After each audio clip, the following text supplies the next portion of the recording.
മുഖംമൂടി സംഘം ആയുധവുമായി എത്തി മോഷണശ്രമം നടത്തിയ ദൃശ്യങ്ങൾ പുറത്തുവന്നതിന് പിന്നാലെ തെന്മല പുനലൂർ ഭാഗങ്ങൾ വീണ്ടും മോഷണശ്രമം. പോലീസ് അന്വേഷണം ഊർജിതമാക്കിയിട്ടുണ്ട്.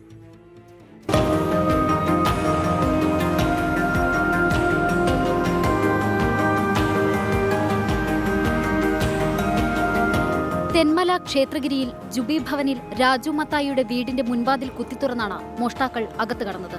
വീടിനുള്ളിലെ പൂട്ടിയിട്ടിരുന്ന മുറികൾ തുറന്ന് അലമാരയും കുത്തിത്തുറക്കാൻ ശ്രമിച്ചു. ആൾതാമസമില്ലാത്ത വീടാണെന്ന് ഉറപ്പുവരുത്തിയ ശേഷമാണ് മോഷണശ്രമം.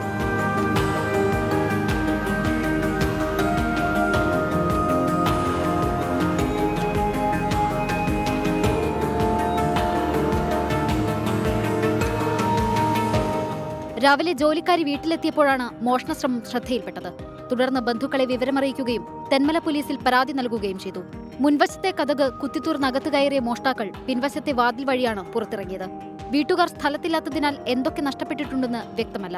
തൊട്ടടുത്ത വീട്ടിലും സമാന രീതിയിൽ മോഷണശ്രമം നടന്നതായി പറയുന്നു. കഴിഞ്ഞയാഴ്ച പുനലൂർ അടക്കമുള്ള ഭാഗങ്ങളിൽ മുഖംമൂടി ധരിച്ച് ആയുധങ്ങളുമായി മോഷ്ടാക്കൾ എത്തിയിരുന്നു. പോലീസ് പട്രോളിംഗ് കാര്യക്ഷമമായി നടത്തണമെന്നാണ് ജനങ്ങളുടെ ആവശ്യം. 24 കൊല്ലം.